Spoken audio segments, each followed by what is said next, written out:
Howdy ho, Andrew here. Welcome to the Onion Buns and welcome to this week's episode of Let's Talk. So, I'm not going to load you down with a bunch of images and videos this week. This is just going to be a talking session from me to you. I am really concerned about the escalation of left wing violence and intolerance and division in Canada and the US. But what I'm really concerned about is how the media, the mainstream media, is promoting it. They're inducing it.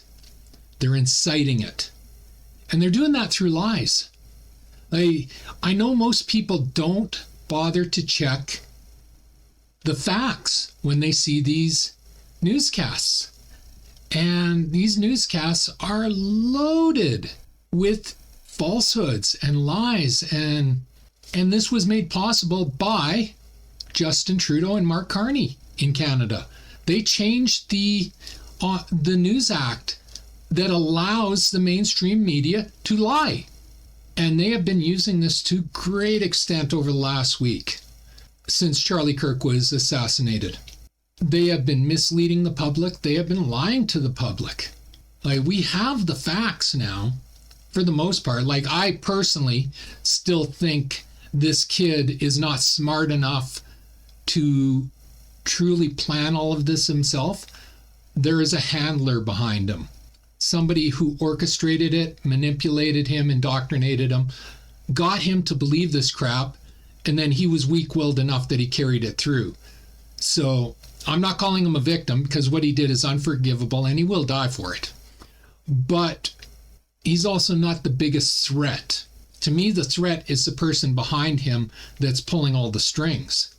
But that's my own personal opinion. I have no evidence of this yet. So I'm being what the mainstream media will not be. I'm being transparent that is my opinion. I am not stating that as fact. I am stating that as my personal opinion. And if the media did that, just that one little step, we'd be in such better shape now. But they constantly pass off their opinions as fact, their ideology as fact, their political agenda as fact. And it's not. And it's got to stop. But it's not going to stop with Mark Carney in there because Mark Carney encourages this. What Mark Carney wants to stop is people like me and other people on YouTube and on social media from speaking out against him. He was one of the masterminds that brought in the UK, the travesty of the UK bill, where last year they saw 12,600 people arrested for simply speaking against the UK government. They didn't issue threats. They spoke their opinion online and they were arrested for it. And Mark Carney wants to bring that into Canada because he helped bring that into the UK. And it amazes me because you hear the left constantly calling people fascist and Yahtzee, and I recently learned I can't actually use that word I can't use that word even when you're using it in proper context. So you know what I mean. So I really don't understand the ban on the word because you all know what I mean when I say Yahtzee. So anyway, but we constantly hear the left using these terminologies and authoritarian. Well, these are actions right out of Hitler's Germany. The first thing Hitler did when he took over Germany as a socialist is he destroyed all of he jailed them, the alternative media, and he took over the mainstream media and they became state propaganda outlets, just like the CBC is now. Let's call a spade a spade. CBC isn't news. It hasn't been for quite a while. It's got 2 billion reasons a year from the Liberal government to push their agenda. And even on those occasions where they don't agree with them, you see them they're tripping over their tongues to not criticize Carney and the Liberals. They don't want to come right out and agree with them, but they also don't want to disagree with him or call him on the facts. So, and it amazes me. It's like, I guess it's that old saying. It's like those who refuse to learn from history are doomed to repeat it. And I see a lot of indications from the left wing that we are going down that path in Canada and in the United States. And I don't want to go down that path. Like, I'm old enough that even if it happened, I'm not going to be around much longer. That, the horrors that'll be coming from that are not going to affect me long term. I'm not being defeatist. I'm not being morbid. I'm 59 years old with a very serious disability. And, I don't think I'll be here in 10 years. Again, I'm not looking for pity or being defeatist on it. It's just the reality of my medical condition that has no cure. Maybe something will come up in the next 10 years and, well, that'll change my outlook. But for now, there's no cure. So it is what it is. So I'm really not speaking for myself because, like I said, I don't expect to be around to have to tolerate a lot of this crap. Because it's going to take him 5 or 6 years to fully implement this shit if he can convince enough stupid people in Canada to vote him in again. I expect we'll be going to a election in 2026. First, I thought the Bloc, the NDP, and the Conservatives were going to bring down the Carney government because the NDP has sworn they are not going to support the Carney government on the throne speech. And we already knew the Conservatives and the Bloc weren't. But now I'm hearing rumors that Carney himself is going to push for an election because he wants to try to get that majority because he wants to be king. He wants to be dictator, and he can't do it with a minority government. And so we're going to have to see what happens. But like I said, it's going to take a number of years, even if he does convince enough stupid, uninformed people to vote for him and give him that majority. It's going to take a while, and I'm not going to be around to see it. And I'm kind of thankful for that, to be honest. I grew up loving Canada, and I don't want to see this egomaniac, pathological liar destroy it. I really don't. In a perfect world, I'd like to see Poilievre as the leader, and we get to undo all of the damage since 2015. And there's so much damage done by Trudeau and Carney. My second go-to is if we can't have that, Alberta separates and becomes its independent country. I suspect Saskatchewan would follow suit. So you got Saskatchewan and Alberta, which would be a super powerful country. Limited population, huge resources, huge agriculture, huge everything, without having to funnel money to the Eastern Canada. So there's that. But you won't hear any of this that's the perfect example of misinformation. You turn on global news, you turn on CBC, if they even touch on Alberta's separatism or independence, they're going to tell you it's sitting at 20%. That's not true. The latest poll from Abacus, who is the most reliable pollster in Canada, has it at 47%. And that was a couple months ago. And Carney has pissed off Alberta since then. So I really wouldn't be that surprised if it's over 50%, and that's all they need for the separation. I really wouldn't be, but that's just speculation. Let's go with the facts that we know. 47% was the most recent reliable poll. Now, there's been other polls from bought-off pollsters like Nanos, Ipsos, and Reid that dispute those numbers, but Nanos, Ipsos, and East also said that days before the election, Carney was going to win a super massive majority. Well, how'd that work out for him? The truth is, those guys are so bought off, you can't take anything they say at face value. They intentionally poll specific sections of Toronto and Montreal to make sure they get the results that they go in looking for. And I've had experience with this. I've told this story before, but I'll tell it again. This was Main Street, and it seems like Main Street's really cleaned up their act and have been working on fixing up their reputation since then. But this was a number of years ago when Kathleen Wynne was, I think it was about a year out from when she loses the next election. And so that would have been I guess we're going on to 8.5 years ago. around there. And anyway, Main Street calls me up. Now, somebody I knew thought it would be funny to sign me up as an NDPer. It cost them nothing. They just put my phone number in, and suddenly I started getting these stupid harassing calls from the NDP. And one of the things NDP does to get money is they sell your number when you sign up to them, to pollsters and to advertisers. They sell your information. That's how they fund themselves. So that's what they did. They sold my number to Main Street. And Main Street called me up and they asked me if they could do a poll on Kathleen Wynne. And I said, sure, why not? And right off the bat, it was like, do you think Kathleen Wynne as Premier of Ontario is excellent, very good, or good? I'm like, I don't think any of that. I think she's god terrible. Oh, that's not an answer. That's not a choice. You have to pick one of the three I'm giving you. I refuse.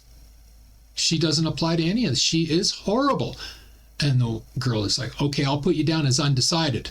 I'm like, I'm not undecided. She is freaking terrible. So we went on and we went through 5 or 6 questions like this. Every question was leading exactly like that. You could not give Kathleen Wynne a failing grade in this poll. It was impossible. And after about 5 or 6 questions, the girl goes, who did you vote for in the last election? Provincial election. And I go, I voted for the Conservatives. And she, oh, you're not the type we want to talk to, and hung up on me. Day later in the Toronto Red Star, big headline. Latest Main Street poll shows Kathleen Wynne has overwhelming support by Ontario voters. 50% of them say she is doing a good job, which in itself, that was the worst option they offered. So 50% of the pollsters immediately said she was doing the worst option. But that's not how it was framed by the media, and that's not how it was framed by the pollster. And then, of course, a year later, she got decimated in the provincial election, and the Liberals lost official party status, and she was out. That's how overwhelmingly positive her support was. But that's how Main Street did that poll. And that's how the Toronto Red Star tried to sell it to the people. Just a little bit of legwork by the Toronto Red Star. They could have found this out easily and done an unbiased, unpartisan report on this poll. You know, they could have said, latest poll says this, but do not trust these numbers because this is how they worded their questions. That's all they had to do to be unbiased. But they wouldn't do it. And you see that now from CBC, CTV, Global, Globe and Mail, Toronto Red Star, and every single affiliate associated to them. It's not news, people. It's propaganda. And this is how I know that I believe the rumor that Carney's going to call an election, because you can see the propaganda machine in the mainstream media ramping up.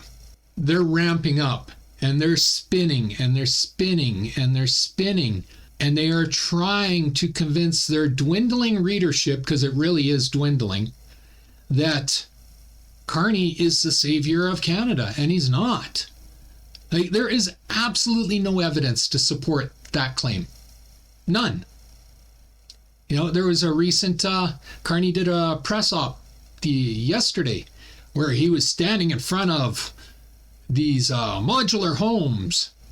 Day later, the modular homes are gone. They were fake fronts that he just had put up for the press conference. That's all the Liberal government is. It's smoke and mirrors. It's lies and smoke and mirrors. And the media will not call them on it.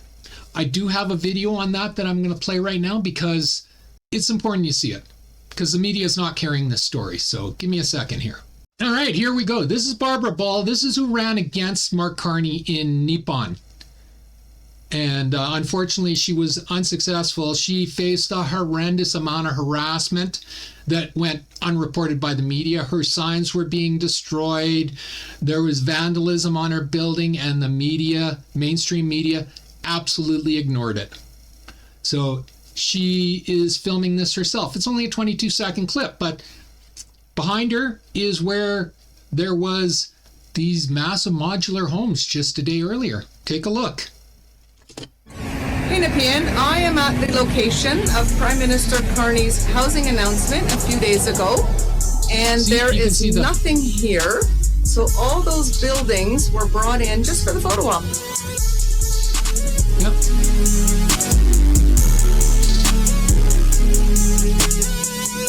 It's just dishonesty, people. It's plain textbook dishonesty, and the mainstream media will not report on it.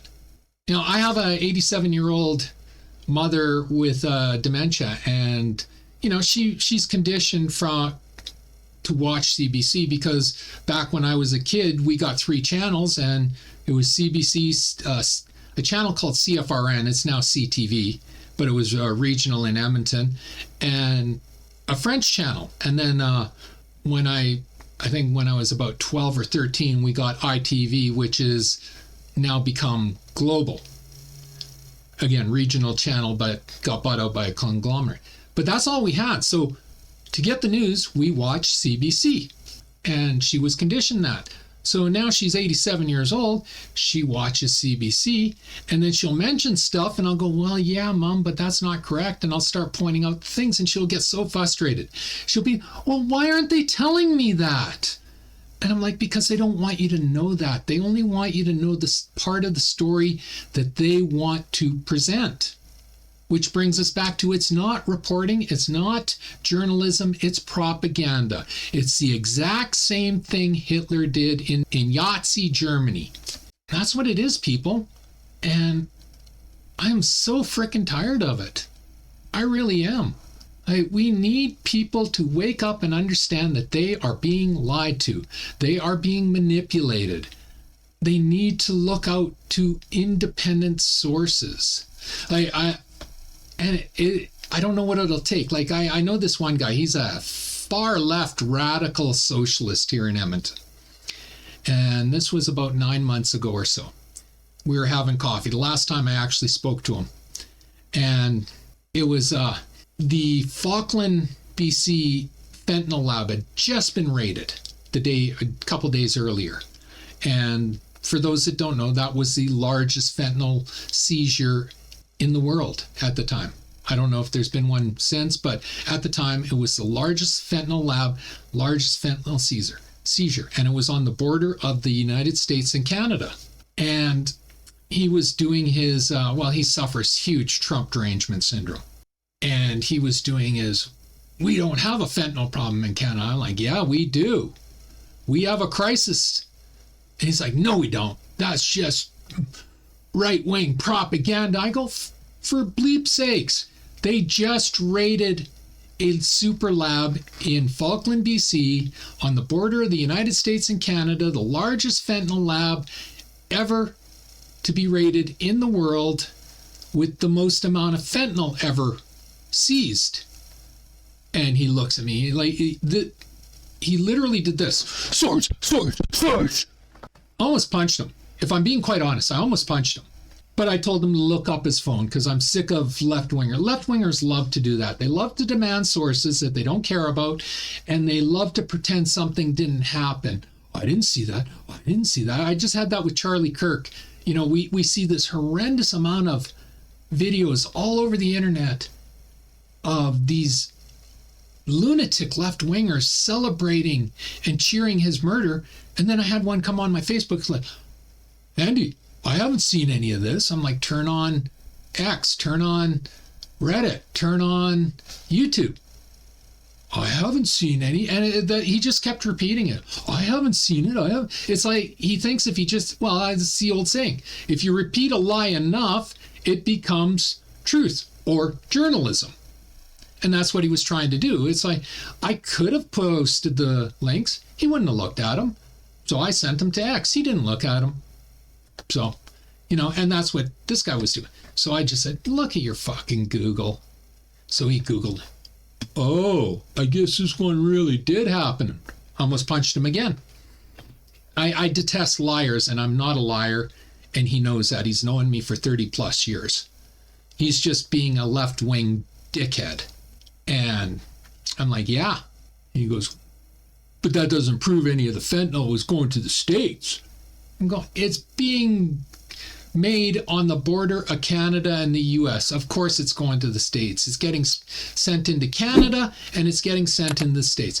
And no word of a lie, he picked up his phone and he sat there for 45 freaking minutes going through left-wing propaganda site after left-wing propaganda site. And like, amazingly enough, most of them weren't telling him what he wanted to hear because the facts were pretty undeniable even for a left-wing propaganda site until he found that one site.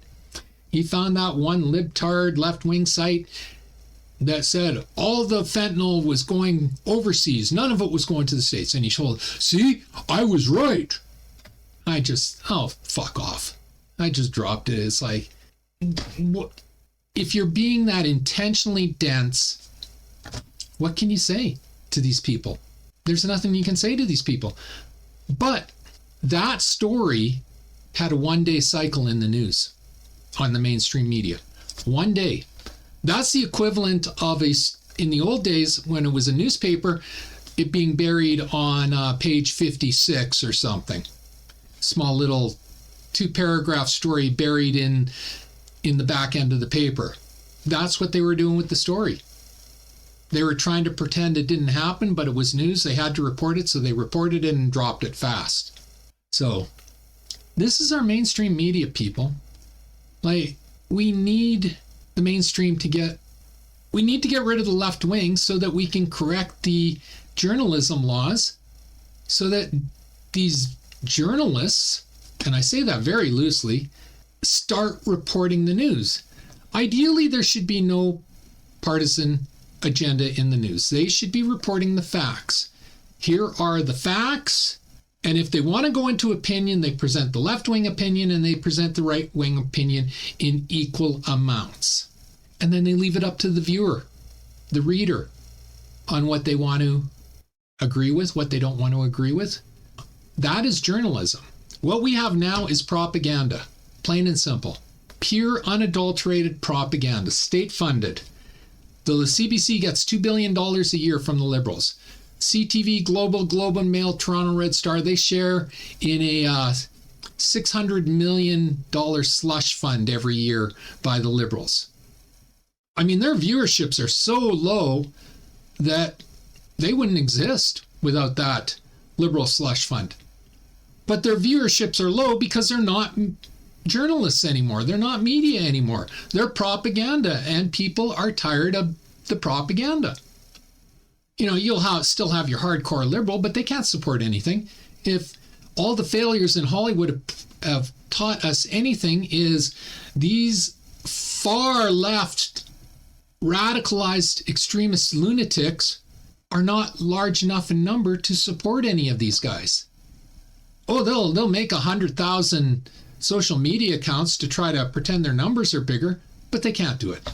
So yeah, we really need to get some proper governments and get these medias under control.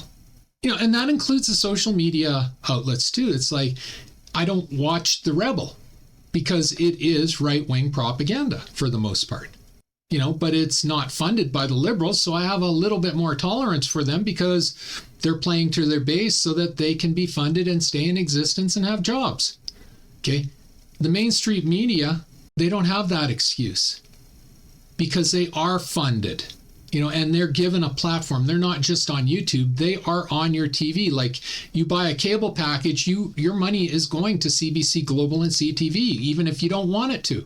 Like, next year when my contract for my current TV runs out, I am canceling my TV. I am going strictly to streaming so that I am not funding CBC, CTV, and Global. I'm done with it. You know, I'm just going to have my internet and I'll subscribe on streaming. You know, I'll get my hockey through the Sportsnet still, even though that pains me because that's Rogers. And, you know, and I'll, you know, the few channels I do watch, I'll get them through streaming, and that'll be that, you know, and the rest of it goes away. Probably save myself $100 a month doing that, no less. So bonus to me on that one too. But yeah, I don't know, common sense needs to finally come about. We need to get rid of the We need to stop subsidizing the mainstream media, and then we need to see if they can survive on their own through ad revenue and viewership. And speaking of viewership, here's a prime example. The mainstream media right now is really trying to sell that Jimmy Kimmel got canceled by Trump. Not true. Not true at all. If you do a little bit of homework, ABC was trying to get rid of Jimmy Kimmel as late as last summer. His average viewership per episode this year was 120,000 viewers. That is less than a ton of YouTube channels. Like just one or two person news report YouTube channels do higher viewership than Jimmy Kimmel Live did. Yet Jimmy Kimmel was paid $15 million a year. And then there was all the staff and everything. And his show wasn't funny. I don't like Trump, but Trump's not wrong. Kimmel wasn't funny. He hasn't been funny for years. Kimmel was basically a state-run propaganda machine for the left. And everyone's trying to defend his Charlie Kirk statements. Oh, it was a joke. There was nothing funny about it. It wasn't a joke. Hell, ABC didn't even run a laugh track. This audience was dead silent. Nobody in the audience laughed. There was no joke there. This was Jimmy Kimmel pushing a political propaganda agenda to bash a guy that had been assassinated. That's all it was. And the backlash came. Kimmel got fired because ABC was looking for a reason to fire him. That's all it was, people. Yeah, Canada has limited free speech. America has free speech, but neither have freedom of consequences for the speech. And that's what got Jimmy Kimmel. That's all there was to it. It wasn't some deep state-run psyops. There was no hidden agenda there. Jimmy Kimmel was not having good ratings. He gave ABC the out they had been looking for, and they took it. And it's insane to think that Disney is going to pander to Donald Trump anyway. If Disney thought there was any way they could have salvaged it, they would have. But they saw the writing on the wall, and bye-bye Kimmel. But the media, turn on any newscast, turn on anything, they're working overboard to try to make Jimmy Kimmel the victim, and hell, they're trying to make him into a martyr. They say Charlie Kirk can't be a martyr, but they're trying to make Jimmy Kimmel into a martyr for being fired. Well, okay, let's use their logic. I don't like Roseanne Barr. I've never liked Roseanne Barr. I don't find her the least bit funny. She told a very off-color joke, and she got fired. And ABC, Jimmy Kimmel, they all cheered and celebrated. Where was the free speech there? Why wasn't the media championing free speech? What's her name from The Mandalorian? Gina Carano. She made a really, really, really tame social media post and got fired from Disney. And she sued Disney, and she won. Kimmel can sue Disney. He's not going to win, but he can sue Disney if he wants. He can try the Gina Carano route. But where all the media and Kimmel and all them, they all celebrated, the evil right-winger. Well, where was their concern about freedom of speech? It was non-existent. Tucker Carlson. I freaking hate Tucker Carlson. I don't watch Fox News. If you watched any of my videos, I say I don't do extremist politics. Not right-wing, not left-wing, and Fox News is right-wing extremism. But Tucker Carlson, he stated his opinions. He got fired, and I think he was rightfully fired, just as I think Jimmy Kimmel was rightfully fired. But Jimmy Kimmel dedicated an episode to celebrating the Tucker Carlson firing. There was dancing and cheering and balloons, and where were they on free speech? I mean, if free speech mattered so much to them, where were they on free speech? Or the most obvious one, Charlie Kirk. Everybody expects me to feel sorry for lunatic left-wingers who are paying a price for their stupidity. They got fired. They got kicked out of school for being inhumane monsters. You know what they didn't get? Killed. Charlie Kirk got killed for having an opinion. I don't see any of them defending his freedom of speech. No, they're still attacking him. So, and the media is silent about it. Dead silent. This is your mainstream media, people. They're not media. They're not journalists. They are propaganda, left-wing propaganda. And the sooner people figure this out and wake up, the better we'll be, because these people are manipulating and indoctrinating weak-minded people who can't think for themselves. I just had a exchange on Reddit, Hamilton Reddit, and I knew what I was getting into. It's like Reddit is a cesspool of left-wing lunacy. And this person had posted blah, blah, blah about Smith and blah, blah, blah and blah, blah, blah. And we need her gone and blah, blah, blah. And I said to her, what I said to her is, so serious question here. Tell me, you get rid of Daniel Smith from office. Who replaces her? It's not going to be Buffet Boy Nemshi. Alberta is never going to elect him or an NDPer again for premier. They went down that road once. It was disastrous for the province. They're not going to do it again. The Liberal Party is non-existent in Alberta. So if Daniel Smith is gone, that just means another UCP person is going to take over, and you're going to have just the same amount of problems. So tell me, who do you think can run against Daniel Smith and beat her? That was my question. She replied, well, first off, I got downvoted a whole bunch by cowardly little left-wingers, but one person replied, and she's like, well, Daniel Smith did this, and Daniel Smith did that, and Daniel Smith, and Daniel Smith, and Daniel Smith, and Daniel Smith. And that was her post. I'm like, okay, so you're not going to answer my question. Got it. They're incapable of a conversation. I was very civil. I was very direct. I was very polite. I didn't call names. I didn't do any. I just asked a simple question and asked for an answer. But they're just repeating what they're hearing from the mainstream media. That's what it is. They don't think for themselves. They are weak-minded, and they are just repeating what they hear. The danger is the mainstream media manipulating and indoctrinating their minds, as limited as they are. So, yeah,